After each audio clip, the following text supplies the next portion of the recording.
Muy buenas compañías, bienvenidas, bienvenidos. Hoy tenemos aquí a un amigo, licenciado en Geografía e Historia y profesor, que nos va a ayudar a desgranar un poquito más la vida de Lorca y la generación del 27. Él es mi amigo David, trianero como yo. ¿Cómo estamos, David? Bienvenido.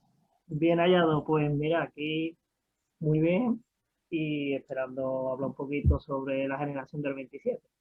Bueno, hombre, pues vamos a meternos en materia, David, directamente. La generación del 27 homenajea, podemos decir, en su inicio a Góngora, ¿no? Se crea, digamos, reivindicando esa figura de Góngora. Y tiene un poquito difuso, para mi gusto, cuáles son verdaderamente las cosas que la hacen ser una generación, ¿no? Se habla de una especie de costumbrismo, pero verdaderamente, pues después yo no creo que sea todo realmente, que no todos los autores realmente pues corresponden a un patrón generacional, ¿no? No sé, ¿qué has estado investigando tú? Cuéntanos. Hombre, para empezar, yo diría que la generación del 27 es un núcleo que se forma en torno al nacimiento de muchos poetas, sobre todo que nacen a partir de 1898. Y muchos autores consideran que la generación del 27 generalmente es la generación del sur, la ¿De generación, él? la generación del sur, Andalucía quizás sea la cumbre máxima de la generación del 27. La mayoría de los poetas, desde su infancia, pues parece que se reunían en Málaga. Vicente Alexander, Villalón, Emilio Prado y García Lorca, o todos estos tienen una conexión común en lo que es la Andalucía. Y Andalucía, al fin y al cabo, es el sur. Lo que, en referencia a lo que tú me hablas sobre lo que sería el modernismo, en lo que ellos cogen como referencia siempre a Góngora, pero aquí hay muchas discusiones en cuanto a los autores, porque ¿por qué cogen a Góngora? Porque es la generación del siglo del oro. Muchos autores dicen que Góngora porque era el poeta más raro y el poeta más hermético, y a ellos eso le interesa, que sea hermético y raro. Después otros autores hablan de pues que si existe algo de modernismo, que si buscan pues una poesía más moderna, como Juan Ramón Jiménez, Vicente Alexander, incluso Rubén Darío, ¿no?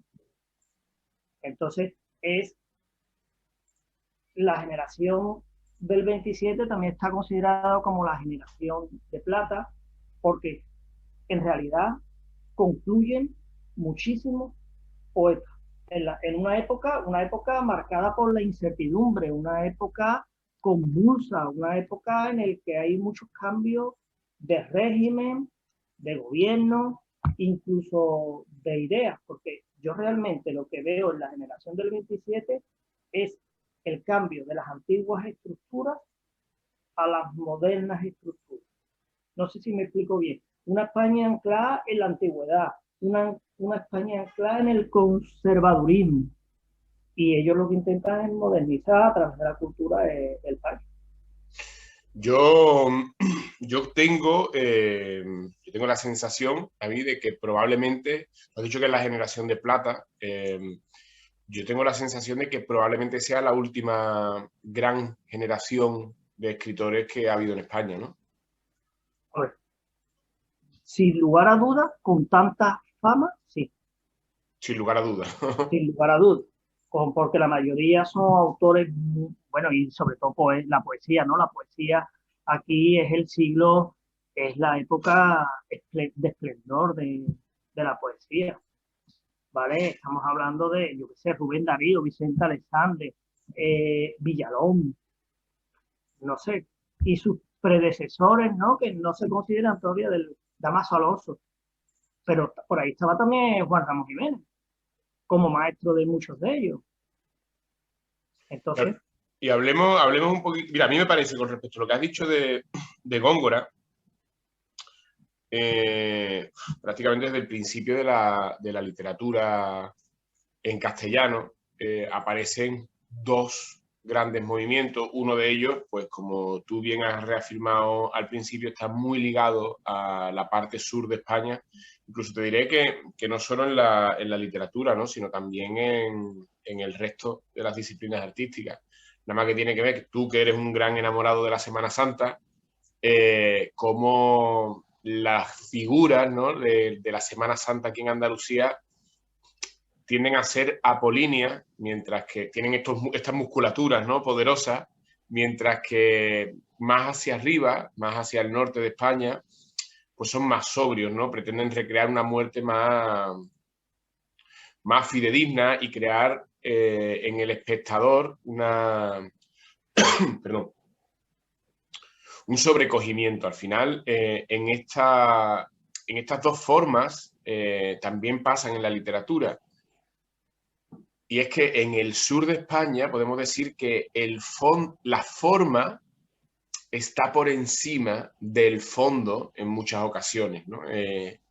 Y quizás sea esa la reivindicación con respecto a Góngora, ¿no? Porque si hay en español un poeta que podemos decir que es enrevesado en ese sentido, en esa metáfora, en ese cultismo, en ese hablar de la mitología, en ese lenguaje que utiliza él, que es prácticamente para entendido, pues desde luego, pues yo creo que por ahí van los tiros un poquito de Góngora. Y aprovechándome de ti, David, aprovechándome de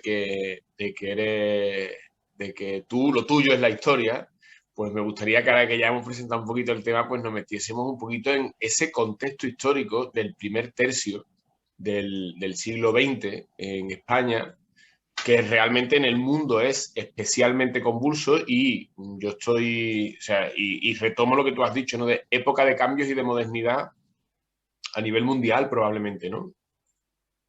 Bueno, siempre se ha dicho que Europa siempre ha estado más adelantada que lo que es España, pero sin embargo, España intenta modernizarse. Lo que pasa es que lleva un ritmo totalmente diferente. Muchos autores, Nadal, dice que siempre vamos en el vagón de cola.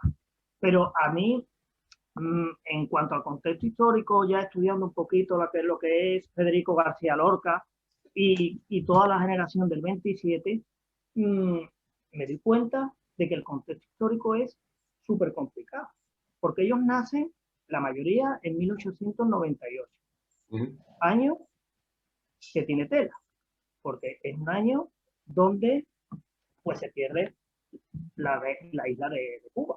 Sí. Perdemos la isla de Cuba, Guam, las Marianas, incluso perdemos la isla de Hawái, que poca gente lo sabe, pero que si no podríamos estar allí veraneando y lo mismo que vamos para Canarias, ¿no?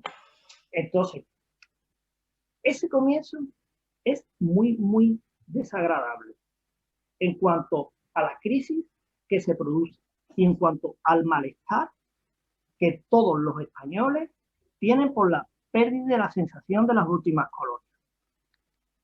Hombre, Luismi, te diría que durante la vida de Federico García Lorca, por poner un ejemplo, nace con la regencia de María Cristina, porque cuando él nace, Alfonso XII casi que se está muriendo. ¿Vale? Regencia de María Cristina. Continuamos con la dictadura de Primo de Rivera, una dictadura fuerte que intenta someter y obtener el orden de toda la desorganización anterior. Y continuamos con la Segunda República y la Guerra Civil. La Segunda República que tiene tela marinera, porque la Segunda República es un proceso convulso de ideas, pues, sobre el socialismo, el anarquismo, que se mezcla con lo que son las ideas de derecha. Por lo tanto, estamos en un periodo, como te he dicho antes, muy convulso. Si, no sé qué hablarte, pero, por ejemplo, el contexto histórico, a mí me gustaría, por ejemplo, hacer el contexto histórico de Federico García Lorca, cogemos un autor como referente y lo vamos adaptando a lo que es la realidad histórica del momento. Perfecto. Con respecto a lo que has dicho, yo había escuchado que en ocasiones, que sí que es verdad eso, ¿no? De que muchos de ellos nacen en en el año 98, que es un año pues totalmente crucial, ¿no? La pérdida de las últimas colonias, como tú has dicho, y el final, la marca del final del Imperio Español, ¿no? Incluso hay gente que yo he visto que le dicen al grupo del 27 la verdadera generación del 98, ¿no? Porque son como que sí que están muy marcados en ese momento.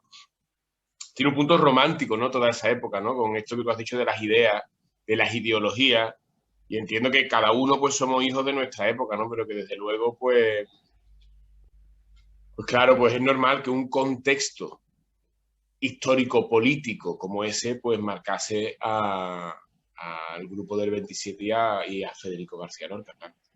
Claro, mira, yo, hombre, respecto a Cuba, a mí, Cuba, yo soy un enamorado de Cuba, ¿no? Y Cuba le decíamos nosotros la América chiquita, y además traíamos allí, pues, lo que es el café, lo que es el cacao, lo que es, pues, el azúcar, por supuesto, el azúcar. Y en 1900 es curioso porque es cuando comienza a surgir los diferentes movimientos obreros en España. Y entonces, todas esas ideas están calando en la generación del 27, desde niño. Es cierto que, por ejemplo, Federico García Lorca, pues la familia de Federico García Lorca era una familia como acomodada, era una familia que vivía de los ingenios azucareros que había en la zona de Granada, en la zona de Motril. Aunque él nace en Puente Vaquero, pero muy pronto los padres se van a Granada porque es allí donde se está cosiendo el ambiente, donde él maneja su fábrica, su ingenio azucarero, y es realmente donde él tiene el poder. ¿Vale? O sea que es digamos que dentro de todas estas circunstancias él se mueve en un entorno social que lógicamente pues, le permite acceder a la educación que él desea tener, ¿no? Porque yo qué sé, yo no sé en tu caso, pero en el mío familiar, te quiero decir, en ese mismo momento, pues yo por mis abuelos y por mis bisabuelos sé que ese tipo de educación que él recibe no es tan sencilla, ¿no? No estaba al alcance de todo el mundo, desde luego, ¿no? Hombre, la madre de García Lorca creo que era, vamos, sí, creo que era maestra, pero a él nunca le gustaron los estudios, ¿eh? Para él los estudios era algo, un contexto, una idea para hacer otras cosas. Él estudia, pero a él lo que le gusta es escribir, le gusta el teatro y por supuesto le gusta, como a toda la generación del 27, ser una persona transgresora, ¿vale? En 1919, por ejemplo, pues él se va a Madrid para recibirse de estudiante. Él empieza estudiando en la Universidad de Granada filología, pero es muy malo. La verdad que es muy malo. Y Fernando de los Ríos, pues le aconseja que se vaya a terminar la carrera allí en Madrid. Y allí en Madrid, durante varios años, lo que hace Federico es pedirle dinero a los padres para, para hacer lo que a él realmente le gustaba, que era el teatro, escribir y eso. Estamos hablando en un contexto en el 19 donde Europa termina la guerra mundial. Ojo, Claro. la primera guerra mundial. Estamos entrando en otro contexto que son los felices años 20, donde Europa en estos momentos está floreciendo hasta el 29, que se produce el crack, pero que España todavía tiene ese problema, porque nosotros tenemos un problema importante en esta época, que es la guerra de Marruecos, que comienza en 1909 y va a terminar ya casi con la dictadura, bueno, termina con el desembarco de Alucema, con la dictadura de Primo de Rivera, que eso también es una sangría. Si antes había sido Cuba, ahora tenemos Marruecos, donde las tropas de Aldercrín pues están pues intentando en el proceso de colonización, también un proceso global, pues descolonizar y la independencia de lo que es el Marruecos del Rif. Y todo ese contexto pues se va formando en esta España de los años 20, de los años que, bueno, que todavía tiene muchos problemas, sobre todo políticos, y muchos problemas, por supuesto, económicos. Tengo aquí por decirte algo, ¿no? Aquí algunas anotaciones, pues la economía baja en torno al 50%, tanto en ganadería como en agricultura. Un ejército que se encuentra totalmente humillado, no solo por lo de Cuba, sino que ahora por la guerra de Marruecos se sigue quemando. Por lo tanto, esa, como diría, esa conciencia de tener que hacer algo nuevo, de rejuvenecer el país, lo tienen estos señores, estos autores.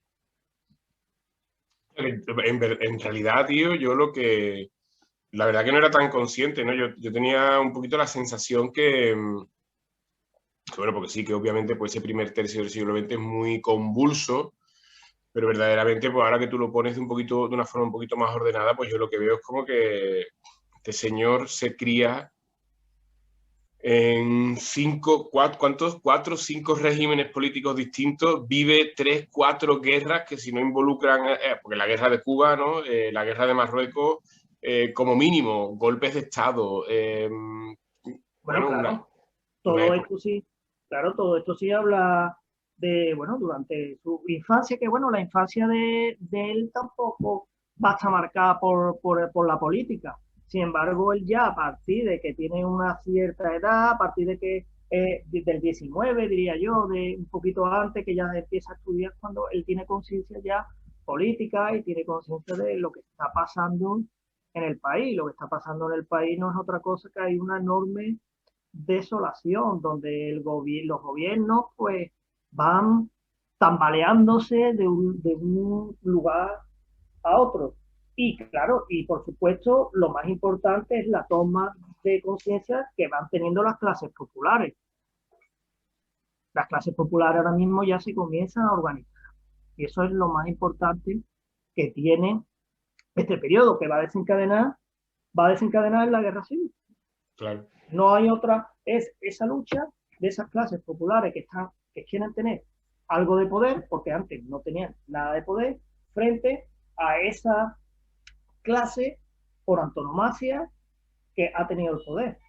Así que la gente, pues todo eso va a provocar un gran enfrentamiento, que al fin y al cabo, pues el nudo va a ser la guerra civil.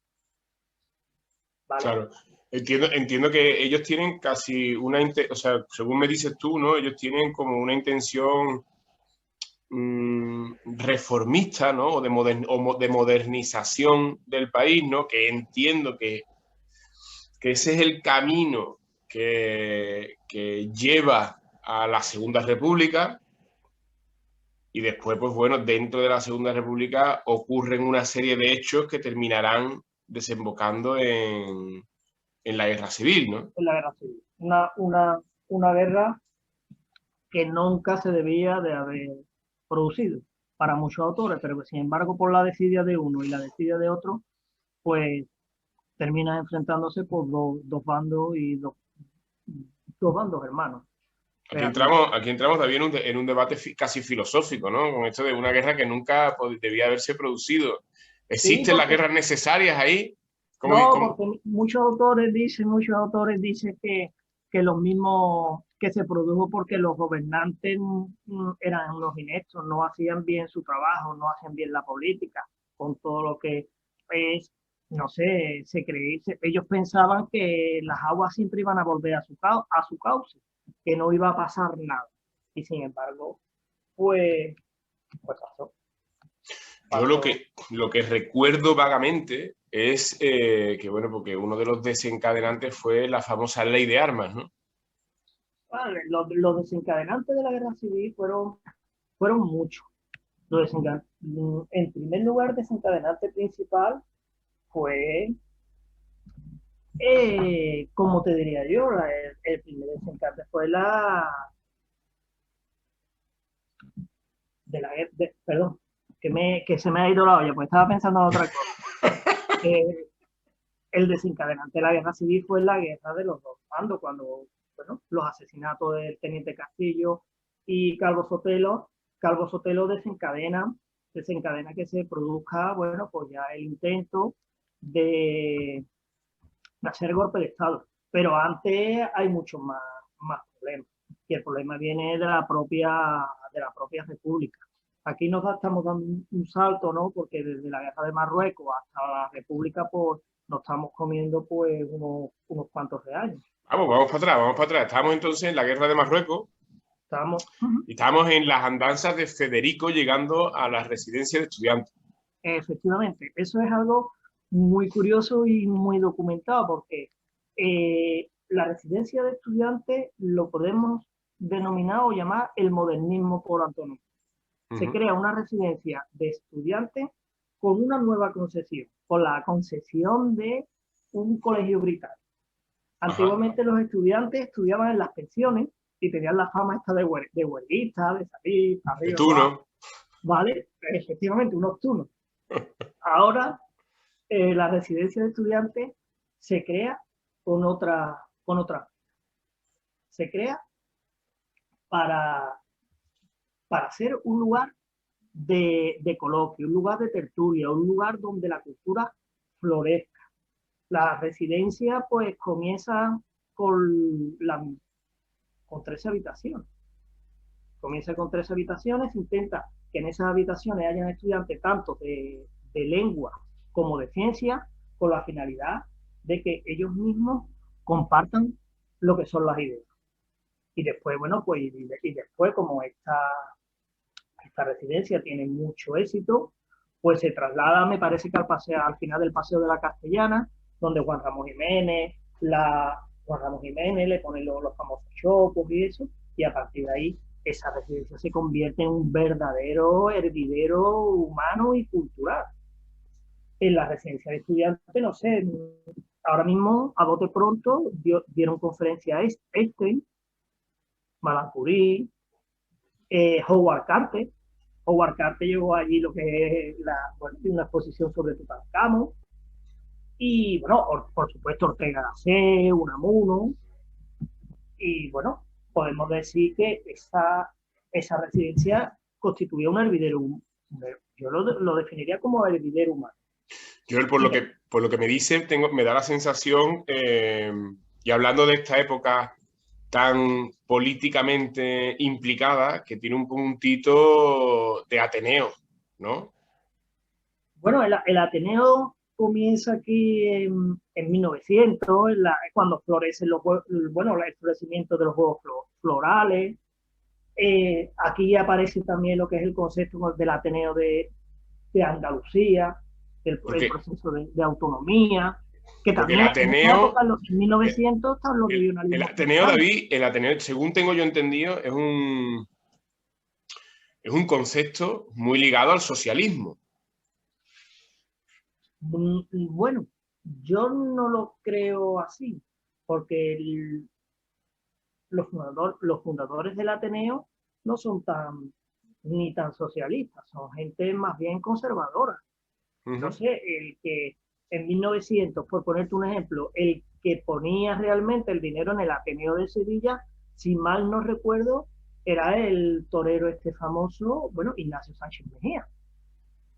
Ignacio Sánchez Mejía ponía el dinero, de hecho, hizo que la generación del 27 pues le pagó un viaje aquí para que hablara sobre Góngora, y aquí estuvieron pues muchos autores del 27 pues hablando sobre Góngora, y ya de camino pues visitando lo que fue toda Sevilla.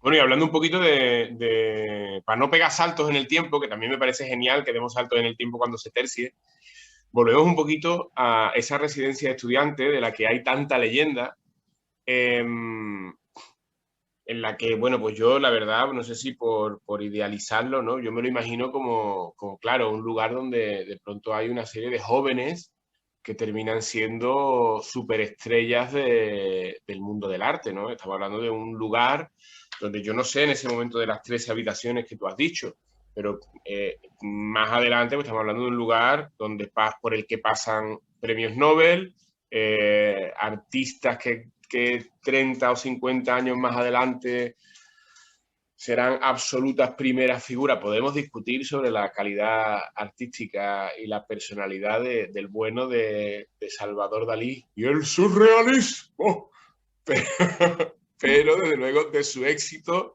no podremos discutir, ¿no? Después el cine de Buñuel bueno, pues podremos decir que es más o menos críptico o profundo, no para todo el mundo. Y claro, ya pues hablamos de literatos, ¿no? De Juan Ramón Jiménez como profesor. Yo no sabía lo de Einstein o Madame Curie. Está hablando de que pasan por ese lugar una serie de personas, se forman una serie de artistas, pues que probablemente si tú tuvieras que hacer una lista de los 10 artistas españoles más influyentes, no te voy a decir del siglo XX, pero de la primera mitad del siglo XX, pues seguro que están allí, ¿no? Hombre, yo creo que la residencia en esos momentos era un punto de ebullición. Yo siempre me imagino, bueno, todos los libros, ¿no? Que hablan de Lorca en esa habitación y con él, pues, Buñuel, que era muy amigo de él en un principio, Buñuel, Prado, y componiendo sonetos, él con el piano, porque él dice que era una persona muy seria, pero que después cuando cogía el piano y cuando se ponía, era uno de los más traviesos de la residencia. Y todo el mundo realmente quería estar con él. Y estamos hablando de gente de 15, 17, 18, 20 años, que está en plena efervescencia, está en pleno conocimiento, con muchas inquietudes, y todo eso hace que la residencia sea un lugar de ida y venida de todos estos talentos, como tú dices, y además talentos como Dalí, que después, bueno, o el mismo Buñuel, que bueno, es el surrealismo total de del cine alemán, ¿no? Del cine alemán, Sí, sí, ¿no? totalmente, Él se basa totalmente.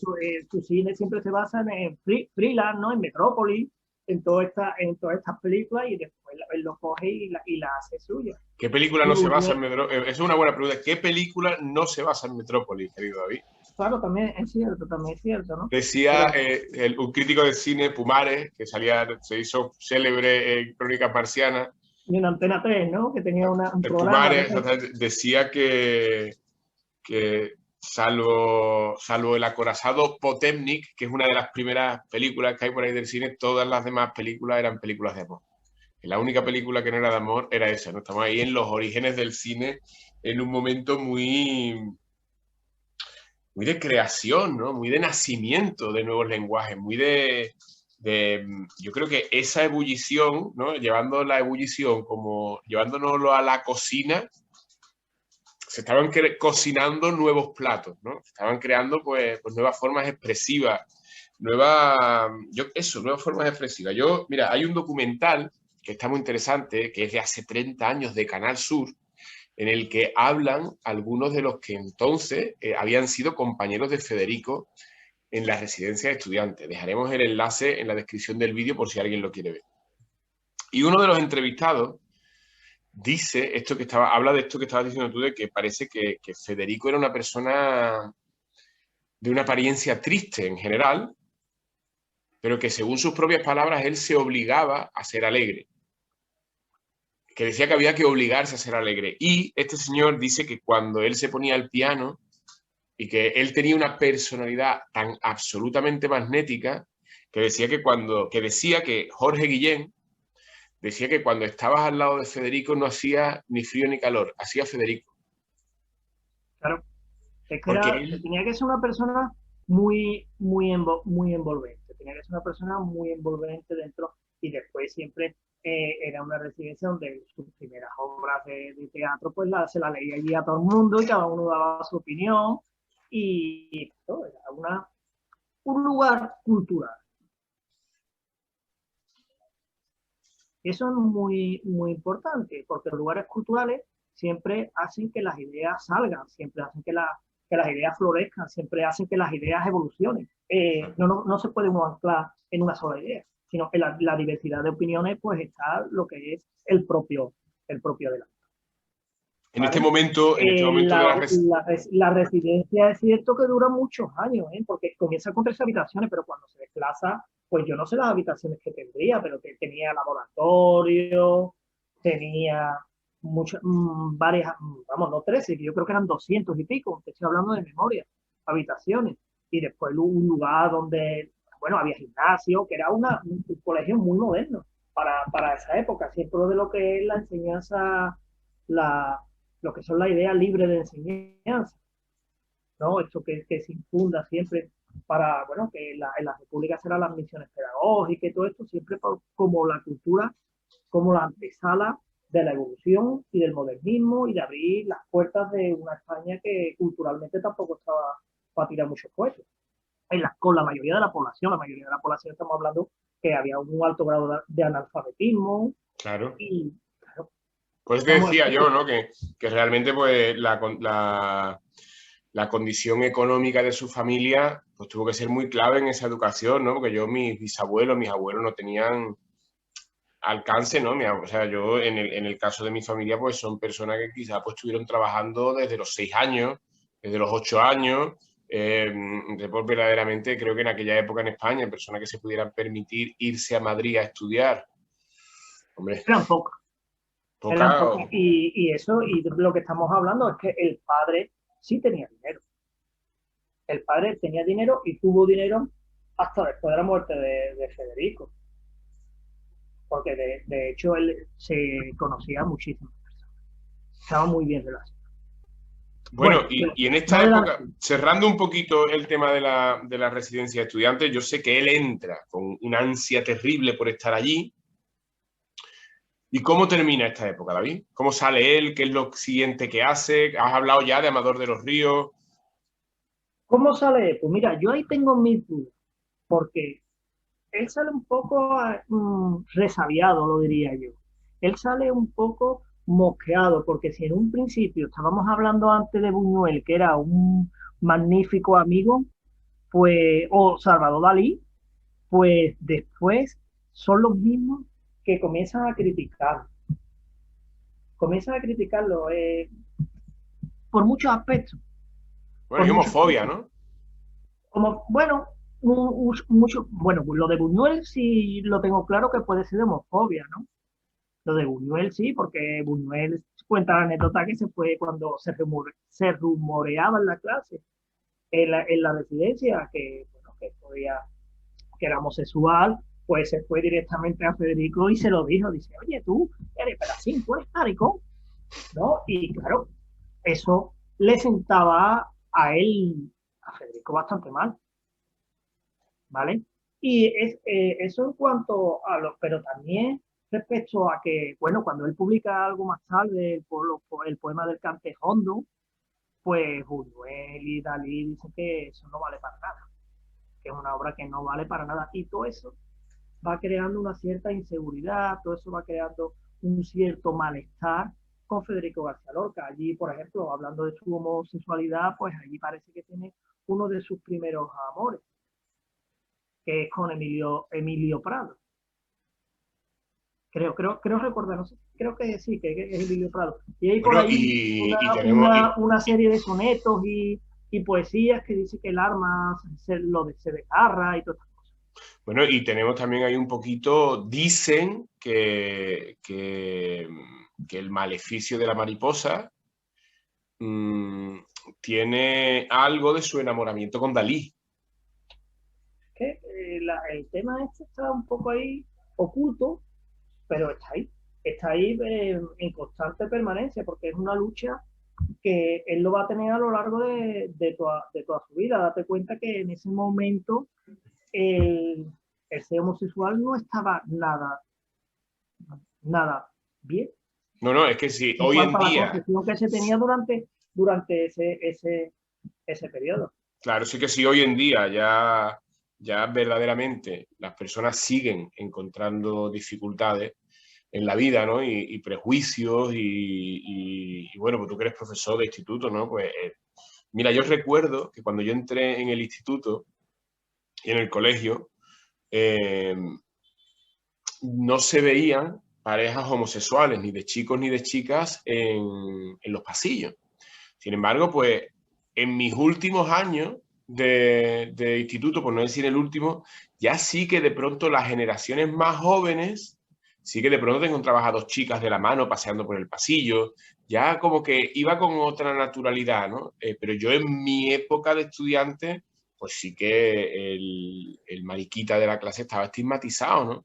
Yo te quiero pensar en los años 20, claro, por supuesto que debió pasarlo mal, ¿no? Yo no sé si él, más adelante sí sé que hay declaraciones en las que él habla claramente de su homosexualidad, pero claro, siendo tan joven, viviendo en un contexto tal en el que probablemente pues sintiese ese rechazo de personas a las que probablemente él quisiese y valorase mucho, ¿no? En un nivel de amistad y de artista, ¿no?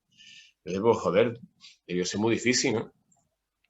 Lo era. Ser en esos momentos fue homosexual, lo era porque estaba muy mal visto por toda la sociedad, tanto de clase alta como de clase baja, y lo que tú me estás diciendo, yo ahora, bueno, pues en el instituto, pues, esto es algo normal ya, ¿no? Claro. La gente, pues, tiene unas tendencias sexuales, bueno, cada uno puede tener la que él considere, ¿no? Y lo que hay que tener sobre todo eso es respeto y, y poco más. Bueno, puede ser más o menos, ha sido la idea de la residencia de estudiantes dentro del contexto de una época de 1920. Bueno, yo lo diría eso, desde el 29 hasta el 29 estuvo por allí Lorca, cuando ya se va a Nueva York y todo eso, pero Y digamos que de la residencia el que se va directamente a Nueva York, David. no lo tengo muy claro. No, creo que no. Creo que no. Creo que sigue, él vive por allí, él vive en Madrid, viaja también a Granada, porque de vez en cuando le gusta viajar a Granada, le gusta viajar siempre a Málaga. No lo tengo claro. No sé Y exactamente ahora mismo si se va o no se va. porque él, cuando vuelve de Nueva York, viene aquello famoso de traigo en la maleta dos obras que no sé si se podrán representar, que son El Público, en el que trata ampliamente el tema de la homosexualidad. Además, hay una conversación que creo que habla mucho de su sentimiento, ¿no? De cómo hay una escena en El Público en la que dos personajes hablan sobre un tercer personaje. Entonces dicen que, bueno, que este tercer personaje es, todo virtudes, mmm, y a modo de sátira dice, pero usa su ano. ¿Cómo que usa su ano? No es posible que use el ano, tal, no sé cuánto, no sé qué. La verdad que es una escena que, claro, que además cuando la lees en el contexto, entendiendo cómo debía sentirse él, pues verdaderamente es una obra, dentro de que él es un autor muy sincero, es una obra especialmente sincera en ese punto. Entonces, Yo, lo que yo te iba a decir es, ¿la barraca es antes o después de Nueva York? la Barraca después de Nueva York. La barraca es después de Nueva York. Sí, la Barraca después de Nueva York, una compañía que organiza, una compañía itinerante que va por los diferentes pueblos. Mucha gente dice que va a Nueva York para sentirse otra vez él, ¿vale? Sí, Nueva York es una ciudad libre, una ciudad que él ya la conocía. Él, Nueva York, pues, ¿qué te digo yo? Nueva York, Juan Ramón Jiménez había ido antes a Nueva York, le había hablado a él de lo que era la propia ciudad, y él se instala por allí, por, creo que era no sé si era Brooklyn exactamente, pero él sabía de la libertad de Nueva York, y entonces, bueno, él, como tú dices, ahí también escribe poetas en Nueva York, ¿no? Dos grandes libros. Estamos hablando del 29, que ya el 29 es un año crítico, Luismi, porque el 29 tú sabes que aparece ya el crash del 29. O Y sea, a con él el le crash, coge el crash del 29, le coge en Estados Unidos. no lo sé, no lo sé exactamente, pero el 29 es un año importante, porque se supone que de los felices años 20, pues ahora, 1929, supone para la economía mundial la primera crisis. Y no saben los economistas realmente cómo se va a salir de esa crisis. Es la primera. Bueno, eso produjo en Nueva York la quema de bolsa, la devaluación de diferentes acciones, se suicidaron numerosas personas. A nosotros nos afecta muchísimo la crisis del 29. Por ejemplo, nosotros no exportamos naranja, no exportamos vino. Eh, España se resiente también dentro de lo que es la propia crisis del 29, ¿vale? Y bueno, y ya con esto yo creo que con la crisis del 29 me gustaría hablar también un poquito de lo que es la dictadura de Primo de Rivera, una dictadura de un militar jerezano, señorial, bebedor, pero que fue capaz de, sí, no te rías, porque después fue capaz de mantener el orden casi todo, en todos sus aspectos. Y la dictadura de Primo de Rivera, bueno, después la lista blanca de Manuel Berenguer, da lugar a lo que es ya la República, porque... ¿De qué año estamos hablando, David? ¿Perdón? ¿De qué año estamos hablando con la dictadura? Pues la dictadura de Primo de Rivera, pues dura hasta el 12 de abril del 31 y comienza aproximadamente pues del 23 al 30, más o menos. Claro, porque la Segunda República, o sea, porque la barraca en realidad está ligada a la Segunda A la República. Segunda República, por eso te he dicho yo que es mucho Claro. después. La dictadura de Primo de Rivera es del 23 al 30, más o menos. Antes, bueno, el último periodo se llama la dictadura de Ramón Berenguer, que tiene los mismos cauces de la dictadura de Primo de Rivera, con un Alfonso XIII que siempre mantiene un carácter muy conservador, siempre ayudando a lo que son las clases privilegiadas. Y bueno, ¿Y cómo le afecta eso hablando ya de la residencia de estudiantes, cómo afecta eso a la residencia de estudiantes? eso no está afectando tanto, porque parece, yo por todo lo que he leído, yo veo a la residencia de estudiantes como un oasis dentro de lo que es la política del momento.